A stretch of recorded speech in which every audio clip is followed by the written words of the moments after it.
ഒരു വീഡിയോ പോലും എടുക്കാൻ പറ്റാത്ത അവസ്ഥയിലാണ് ഞാനിപ്പോൾ. ക്യാമറ കംപ്ലൈൻ്റ് ആയ വിഷമത്തോടെയാണ് ഇന്നത്തെ എൻ്റെ ദിവസം തുടങ്ങുന്നത്. ക്യാമറ ഇല്ലെങ്കിൽ ഫോണിൽ എടുക്കണം. ക്യാമറ ഇല്ലെങ്കിൽ ഫോണിലെടുക്കാം.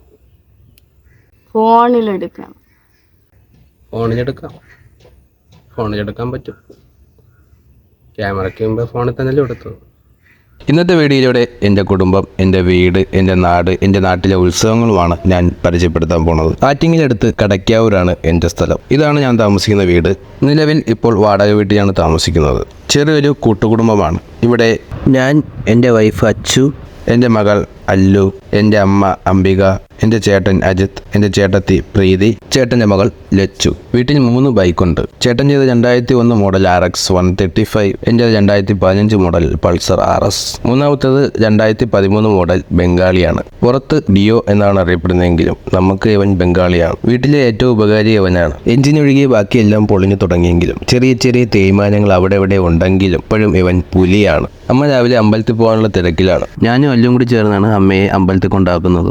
എൻ്റെ നാട്ടിലെ പേരുകേട്ട ദേവീക്ഷേത്രങ്ങളിൽ ഒന്നാണ് ആയന്റെവിള ദേവീക്ഷേത്രം. ഇന്ന് അവിടുത്തെ ഉത്സവ സമാപന ദിവസമാണ്. രാവിലത്തെ സമൂഹ പൊങ്കാലയ്ക്ക് പങ്കെടുക്കാനാണ് അമ്മ പോകുന്നത്. ഉച്ചയ്ക്ക് ശേഷം ഘോഷയാത്രയും രാത്രിയിൽ മറ്റ് കലാപരിപാടികളും അമ്പലനടയിൽ ഉണ്ടായിരിക്കുന്നതാണ്. അമ്പലനടയിൽ ഐസ്ക്രീം കട കണ്ടതിന്റെ സന്തോഷത്തിലാണ് അല്ലു. രാവിലെ ആയതുകൊണ്ട് കട തുറന്നിട്ടില്ല. അതുകൊണ്ട് നമ്മൾ തിരിച്ച് വീട്ടിൽ പോയി. വീട്ടിലെത്തിയപ്പോൾ ഒരു തേങ്ങ പൊതിക്കാനായിട്ട് കിട്ടി. രാവിലത്തെ പുട്ടവിക്കാനാണ്. വീട്ടിലെ തേങ്ങാ പൊതി മാസ്റ്റർ ഞാനാണ്. എത്ര വലിയ കൊട്ടത്തേങ്ങ ആയാലും വെട്ടുപിച്ചാത്തേക്ക് ഞാൻ പൊതിച്ചെടുക്കും. അതാണ് എൻ്റെ സ്പെഷ്യാലിറ്റി. തേങ്ങ പൊതിച്ചു തുടങ്ങുമ്പോഴേ ലച്ചു ഒരു പാത്രമായിട്ട് വരും തേങ്ങാ വെള്ളത്തിനായി. തേങ്ങാ വെള്ളം ഭയങ്കര ഇഷ്ടമാണ് ലച്ചുവിന്. സമയം 1 മണി കഴിഞ്ഞപ്പോഴത്തേക്കും പായസ പൊങ്കാലമായി അമ്മ വന്നു. ശർക്കര പായസമാണ് അമ്മ ഉണ്ടാക്കിയത്. കയ്യിലൊരു ഗ്ലാസ് സർബത്ത് ജ്യൂസ് ഉണ്ടായിരുന്നു. പൊങ്കാല ഇടുന്നവർക്ക് അമ്പലത്തിൽ നിന്ന് കിട്ടുന്നതാണ്. അതിലൊരു വിഹിതമാണ് നമുക്ക് കൊണ്ടുവന്നത്. ഒരു വിഹിതം എനിക്കും കിട്ടി. നല്ല ടേസ്റ്റ് ആയിരുന്നു. മൊത്തം കിട്ടിയിരുന്നെങ്കിലെന്ന് ആഗ്രഹിച്ചു. ഇനി പൊങ്കാല വിതരണമാണ്. ഉള്ളതിലൊരു വിഹിതം അടുത്തുള്ള വീടുകളിലെല്ലാം കൊടുക്കാനാണ് അമ്മ പോകുന്നത്. അത് കഴിഞ്ഞ് അല്ലു കുറച്ച് ആവശ്യങ്ങളുമായിട്ട് എൻ്റെ അടുത്ത് വന്നു.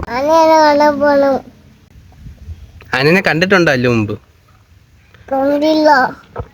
അമ്പലത്തിലുണ്ട്. കണ്ടില്ല. വേറെ അമ്പലത്തിലുണ്ട്. അമ്പലത്തിൽ ആനയുണ്ടെന്നും ആനയെ കാണണമെന്നുമാണ് പറയുന്നത്. അമ്പലത്തിൽ ആന ഉണ്ടോ ഇല്ലയെന്ന് അറിയാൻ വയ്യ. എന്തായാലും ഘോഷയാത്ര തുടങ്ങുന്നത് വൈകുന്നേരമാണ്. അമ്മ ഘോഷയാത്രയിൽ പങ്കെടുക്കാനായിട്ട് ഉച്ച കഴിഞ്ഞപ്പോൾ ഇറങ്ങി. മുത്തുകുട പിടിക്കാനാണ് അമ്മ പോകുന്നത്. ആയന്റെവിള ക്ഷേത്രത്തിൽ ഇന്ന് അവസാന ദിവസമാണ്. ഘോഷയാത്രയുണ്ട്. അതിന് മുത്തുകുട എടുക്കാൻ പോകുകയാണ്. അമ്മ പോയി കഴിഞ്ഞ് ഒരുപാട് നേരം കഴിഞ്ഞാണ് നമ്മൾ ഒരുങ്ങി ഇറങ്ങിയത്. അല്ലു അടിപൊളി ഡ്രസ്സൊക്കെ ഇട്ട് സുന്ദരിയായിട്ട് അമ്പലത്തിൽ പോകാൻ റെഡിയായിട്ട് നിൽക്കുകയാണ്. ആദ്യം അമ്പലത്തിൽ പോകണം, പിന്നെ വഴിമത്തിയെ ഘോഷയാത്ര കാണാനാണ് പ്ലാൻ. ബംഗാളിനെ കൊണ്ടാണ് നമ്മൾ യാത്ര തുടങ്ങുന്നത്. തിരക്ക് സൗകര്യം ബംഗാളി തന്നെയാണ്. വലിയ ദൂരം ഇല്ലാത്തതുകൊണ്ട് പെട്ടെന്ന് തന്നെ അമ്പലത്തിലെത്തി. നമ്മളെത്തിയപ്പോഴത്തേക്കും ഘോഷയാത്ര അമ്പലത്തിൽ നിന്ന് പുറപ്പെട്ടു കഴിഞ്ഞു. ഇതാണ് നമ്മുടെ ആയന്റെവിള ദേവീക്ഷേത്രം. അല്ലുവിന് പണ്ടേ അമ്പലത്തിൽ പോകാൻ ഭയങ്കര ഇഷ്ടമാണ്. അല്ലു അമ്പലത്തിൽ വരുന്നതിന്റെ പ്രധാനപ്പെട്ട 2 കാര്യങ്ങൾ: ഒന്ന് അമ്പലപ്പറമ്പിൽ കിടന്ന് ഓടുക, രണ്ടാമത്തെ ചന്ദനക്കുറി തൊടുക. അതും സ്വന്തമായിട്ട് തൊടുക എന്നതാണ് അല്ലുവിന്റെ ഇഷ്ടം. കൈ കിട്ടുന്ന എല്ലാ കുറിയും എടുത്തിടും. ഞാൻ തടഞ്ഞതുകൊണ്ടാണ് ഇന്നൊരു 3-4 കുറിയിൽ നിർത്തിയത്. ഇനിയാണ് പ്രാർത്ഥന തുടങ്ങുന്നത്. എന്താണ് പ്രാർത്ഥിക്കുന്നതെന്ന് അറിയാൻ വയ്യ. എന്തായാലും നല്ല കാര്യമായിട്ട് പറയുന്നുണ്ട്. പ്രാർത്ഥന എല്ലാം കഴിഞ്ഞ് അമ്പലത്തിന് പുറത്തോട്ട് ഇറങ്ങിയാണ് അല്ലു. പുറത്ത് സ്റ്റേജിന് വശത്തായിട്ട് രാത്രിയത്തെ കലാപരിപാടിക്ക് ഒരുക്കങ്ങൾ നടക്കുന്നുണ്ട്. ഇനി നമ്മൾ നേരെ ഘോഷയാത്ര കാണാനാണ് പോണത്. ഘോഷയാത്ര അടുത്തുള്ള ഒരു മെയിൻ ജംഗ്ഷനിൽ എത്തിക്കഴിഞ്ഞു.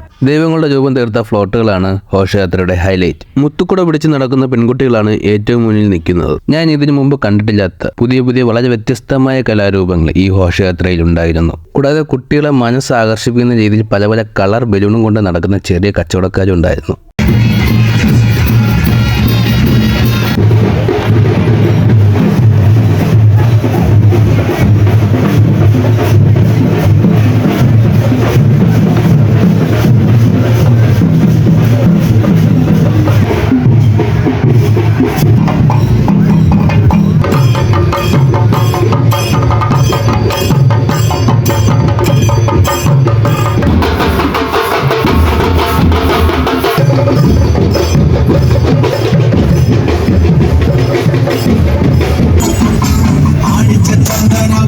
ഒരു നാടിനെ ഉണർത്തുന്നത് ആ നാട്ടിലെ ഉത്സവങ്ങളാണ്. നമ്മുടെ ജീവിത തിരക്കിനിടയിൽ നമുക്ക് മുമ്പ് നഷ്ടപ്പെട്ടിട്ടുള്ളതുമായ പല സുഹൃത്തുക്കളെയും നാട്ടുകാരെയും നമുക്ക് ഈ ഉത്സവങ്ങളിൽ നിന്ന് കണ്ടെത്താൻ കഴിയും. പഴയ സുഹൃത്ത് ബന്ധങ്ങൾ പുതുക്കാൻ കഴിയും. പുതിയ സുഹൃത്തുക്കളെ കണ്ടെത്താൻ കഴിയും. സന്തോഷങ്ങൾ പങ്കുവയ്ക്കാൻ കഴിയും.